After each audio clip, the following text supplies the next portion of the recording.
nuestra Biblia en la carta a los Filipenses. Vamos siguiendo la carta a los Filipenses. Entonces, hoy nos toca desde el capítulo 3 de Filipenses y vamos a leer desde el versículo 7. Lo habíamos leído ya en la primera parte, pero es necesario para entender lo que vamos a hablar hoy. Entonces, estamos leyendo en Filipenses capítulo 3, versículo 7. Los que pueden abrir su Biblia y tienen Biblia y no la comparten todavía, a lo mejor ya después del nuevo protocolo la compartimos. Dice el apóstol Pablo así: pero cuantas cosas eran para mí ganancias, las he estimado como pérdida por amor de Cristo, y ciertamente aún estimo todas las cosas como pérdida por la excelencia del conocimiento de Cristo Jesús mi Señor, por amor del cual lo he perdido todo y lo tengo por basura para ganar a Cristo, y ser hallado en Él, no teniendo mi propia justicia, que es por la ley, sino la que es por la fe de Cristo, la justicia que es de Dios por la fe, a fin de conocerle y el poder de su resurrección y la participación de sus padecimientos, llegando a ser semejante a Él en su muerte, si en alguna manera llegase a la resurrección de entre los muertos. No que lo haya alcanzado ya ni que sea perfecto, sino que prosigo por ver si logro asir aquello para lo cual fui también asido por Cristo Jesús. Hermanos, yo mismo no pretendo haberlo alcanzado ya, pero una cosa hago, olvidando ciertamente lo que queda atrás y extendiéndome a lo que está delante, prosigo a la meta, al premio del supremo llamamiento de Dios en Cristo Jesús. Así que todos los que somos perfectos, esto mismo sintamos, y si otra cosa sentís, eso también os lo revelará Dios. Vamos a detenernos aquí en la lectura en el día de hoy. Ustedes vieron que en la carta a los Filipenses el tema prominente es el tema del gozo. El domingo pasado vimos que señalaba algunos peligros. El peligro del fariseísmo, que puede llevarnos a ciertos extremos donde perdemos el gozo. Más adelante va a hablar, al final de este capítulo, va a hablar acerca del otro extremo, de la otra punta. Es decir, así como hay una punta, está también la otra punta, ¿no? Nos va a hablar de eso. Pero lo interesante es que en el medio, él habla de su experiencia personal. Como diciendo, miren, hay que andar por acá. Acá hay un extremo y acá hay otro extremo, pero el lugar donde nosotros tenemos que seguir es este camino. Y entonces habla acerca de la vida cristiana y habla de su vida como ejemplo de lo que pasa o tiene que pasar en la vida de un cristiano. Compara esto y dice: la vida cristiana es como una carrera. Ahora, cuando el apóstol Pablo escribe esto, los griegos hacían ya 800 años que tenían las Olimpiadas. Quiere decir que ya esto era algo bien conocido para ellos. 8 siglos que cada 4 años hacían las Olimpiadas y que en cada ciudad se preparaban para correr después en las Olimpiadas. Lo que quiere decir que está hablando de algo bien, pero bien conocido. Pero él va a usar esta figura, la vida cristiana como una carrera. Él comenzó su vida espiritual corriendo dentro del fariseísmo. Y corrió allí, y la verdad que le había ido muy bien dentro del mundo fariseo. Había hecho lo que nosotros diríamos, había hecho una carrera gigante, una carrera brillante dentro del fariseísmo. Estaba bien posicionado y tenía una buena cobertura. ¿Por qué? Ustedes se acuerdan que lo mandaban le daban cartas para ir a perseguir a los cristianos a otra ciudad. Lo que quiere decir que no solamente era importante, no solamente era brillante, sino que le tenían confianza y le financiaban todas las campañas que él quería hacer. Ahora, la vida personal era esa, estaba corriendo hacia ese lado, hasta que llega Jesucristo. Y cuando llega Jesucristo en el camino de Damasco, se produce un cambio en él. Y se produce un cambio que es un cambio radical. Empieza una nueva carrera, una carrera totalmente distinta. Tiene un nuevo punto de partida, tiene un nuevo punto de llegada y tiene una nueva forma de correr. Y esto es lo que está hablando en este capítulo. Yo corría allá pero dejé de correr. ¿Por qué? Porque encontré cuál era el camino en el cual yo tenía realmente que correr. Ahora, cuando se juntaban los griegos para correr, se dice que tenían una base de mármol en cada puesto, eran 20 los corredores, tenían una base de mármol, separaban los corredores allí, ese era el punto de partida. Y tenían una columna al final, ese era el punto de llegada. Ahora, uno se pregunta, bueno, ¿cuál es el punto de partida para que yo pueda correr la carrera cristiana? ¿Cuál es el punto en que yo me tengo que parar para comenzar la carrera cristiana? Lo mismo que nos sucede cuando tenemos que relacionarnos con una persona, nos sucede también cuando tenemos que relacionarnos con el Señor. ¿Cómo nos relacionamos nosotros con una persona? Y primero tratamos de conocerla, no establecemos una relación hasta que no sabemos quién es. No se puede establecer una relación con el Señor Jesucristo sin primero saber realmente quién es, qué hizo, por qué lo hizo, cómo lo hizo, para qué lo hizo. Cuando yo tengo todo ese conocimiento, recién puedo largar la carrera. Por lo tanto, no hay cristianos que se hacen desde el nacimiento. Porque cuando usted nació, usted no podía conocer todo esto. Uno llega a ser cristiano cuando tiene la capacidad de conocer a la persona. Y desde allí es de donde se larga la carrera. Por eso, en la palabra de Dios se dice, la fe viene por el oír, y el oír de la palabra de Dios. Es decir, yo tengo que conocer a Cristo. ¿Cómo lo conozco a Cristo? Y bueno, tengo que recurrir al Evangelio. Si yo quiero saber quién es, qué hizo, cómo lo hizo, por qué lo hizo, eso tiene que salir del Evangelio. Entonces voy al Evangelio y me entero de todo eso. Y cuando me entero de todo eso, se establece una relación. Recién ahí establezco una relación. Es decir, llego al punto crucial. Y el punto crucial es esta pregunta: ¿quién es Cristo para mí? ¿Quién es Cristo para mí? ¿Quién es Jesús para mí? No se puede comenzar la carrera sin tener en claro esto. Primero, ¿quién es? Y después, ¿quién es Él para mí? Puedo estar parado en la largada eternamente si no defino esto. Es decir, ¿cuál va a ser mi relación con Él? El apóstol Pablo dice cuál fue su decisión. Dice, y ciertamente aún estimo todas las cosas como pérdida, está hablando de toda la carrera anterior, por la excelencia del conocimiento de Cristo Jesús, mi Señor. Aquí está la clave del despegue. La clave del despegue. Y la clave del despegue está en dos palabras. Y en dos palabras que uno le tiene que prestar mucha atención. Él dice acerca de Cristo, mi Señor. Fíjense que Él no dice el Señor. Él no dice nuestro Señor.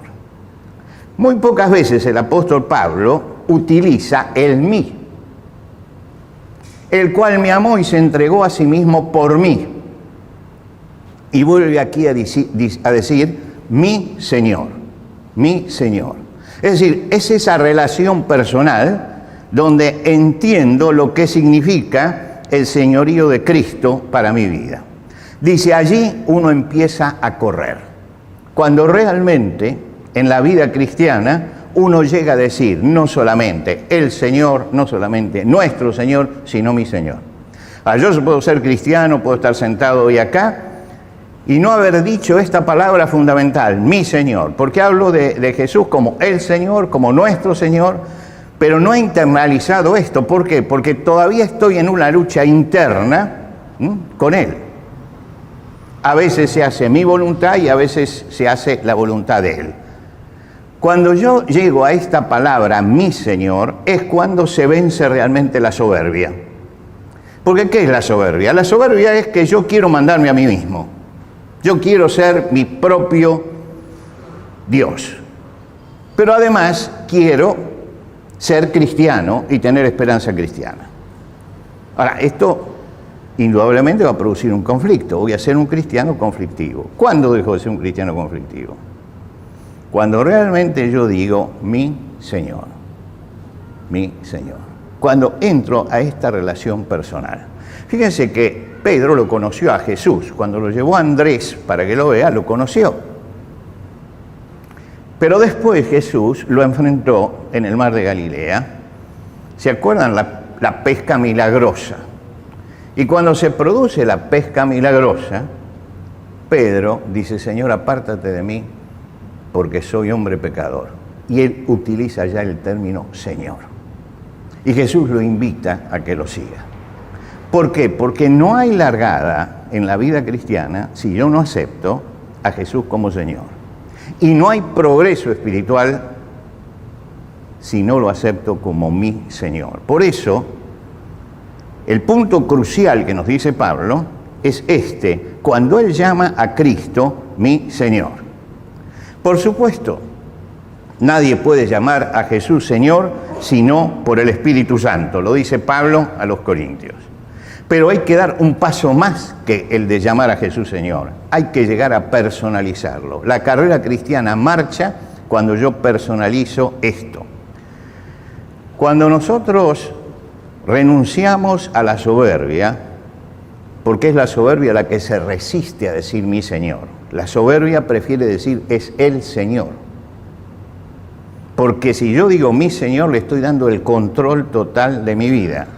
Cuando dejo de decir el Señor y llego a decir realmente de corazón mi Señor, dejo la soberbia y estoy diciendo en mi vida: hágase tu voluntad y no la mía. Ahí es cuando la carrera se dinamiza, cuando yo llego allí. Por eso dice, siguiendo el pensamiento: pero cuántas cosas eran para mí ganancias, las he estimado como pérdida. Es decir, yo dejé porque esta era la meta que yo tengo en mi vida. Pero aclara algo que es muy importante para nosotros esta mañana. No que lo haya alcanzado ya ni que sea perfecto. No es que llegué yo al sumum. Dice: yo estoy corriendo. Prosigo para ver si logro asir, es decir, si logro asir por aquello que fui asido por Cristo Jesús. No nos hagamos problema con las palabras. El Señor nos tomó con un propósito y Él dice: yo estoy tratando de correr para que el Señor pueda llegar a cumplir su propósito en mí. Es decir, Él me tomó para algo y yo trato de llegar a eso que es lo que el Señor quiere para mi vida. Ahora, pero una cosa hago, olvidando ciertamente lo que queda atrás, Alguna vez hemos hablado de esto, olvidando, que nadie puede borrar la memoria, no hay una goma para la memoria. Pero uno no deja que lo que queda atrás lo influencie en su vida cristiana, que pese en su vida cristiana, en su andar. Kierkegaard tiene un libro muy interesante, yo estuve leyéndolo nuevamente esta semana, que se llama La pureza de corazón. Comienza el primer capítulo con una oración maravillosa, que lamento que no podamos tener un boletín para transcribir una parte de esa oración, donde él ora a Dios y después analiza durante todo el libro qué es la pureza de corazón. Y él dice, y tiene una frase que es la frase que va a repetir permanentemente: pureza de corazón es desear una sola cosa.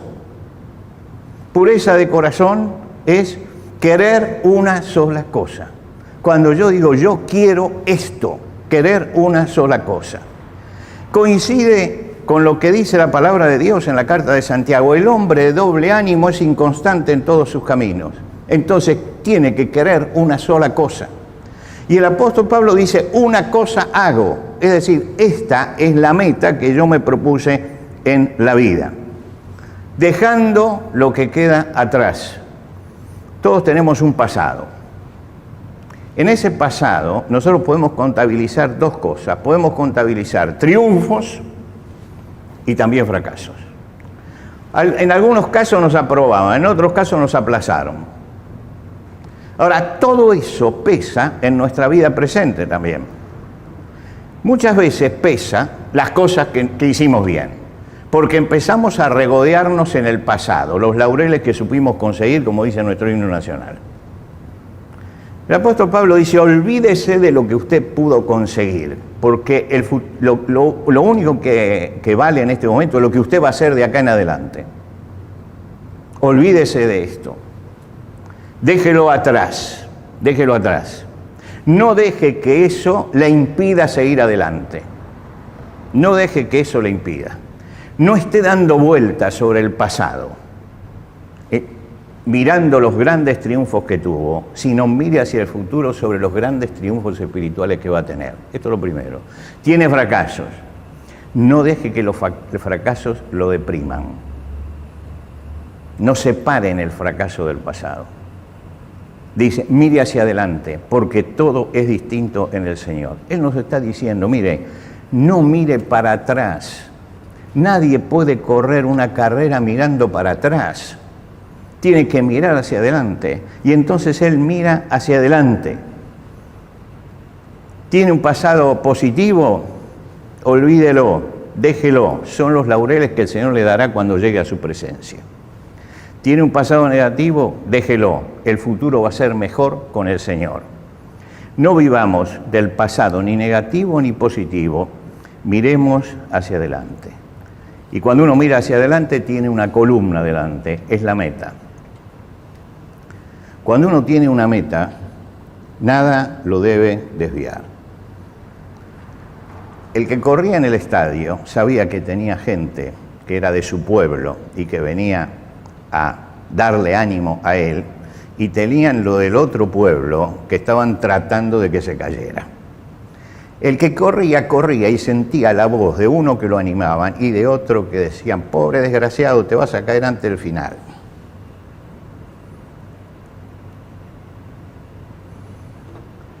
Son todas las voces que llegan. Dice, no escucho ni a unos ni a otros.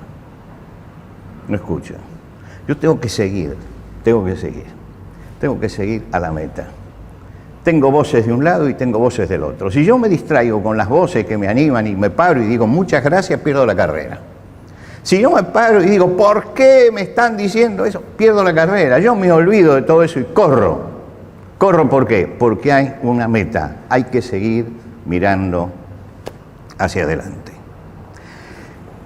Nosotros hoy seguramente, cada vez que entramos a este lugar, miramos para atrás y decimos, pensar que esto estábamos, todos cantábamos, hoy no podemos hacerlo. Miremos para adelante, miremos para adelante. Mirar para atrás nos puede deprimir. Mirar para atrás puede ser pernicioso. Tengo que mirar hacia adelante. Para correr una carrera uno no tiene que tener pesos. Tiene que alivianarse. Despojémonos de todo peso y del pecado que nos asedia, que nos grita desde la tribuna. Y corramos con paciencia la carrera que tenemos por delante, puestos los ojos en Jesús, el autor y consumador de la fe, el cual por el gozo puesto delante de él, sufrió la cruz, menospreció el oprobio y está sentado a la diestra de Dios. Y todos nosotros tenemos que aspirar a correr y llegar hasta ese lugar. Y llegar hasta ese lugar porque es la carrera que comenzamos cuando nos acercamos a Cristo y que la corremos diciendo es mi Señor. Y tenemos que llegar a esa meta que Él nos propone. Esta semana corramos con paciencia la carrera que tenemos por delante. Y la semana que viene vamos a tener que correr con paciencia. Y así siempre, correr con paciencia. Pero correr para llegar a la meta que el Señor se propuso. ¿Por qué? Porque hay un gozo puesto delante de Él. Y por eso sufrió la cruz. Porque es la carrera que nos lleva al gozo permanente, al gozo que solamente Dios nos puede dar.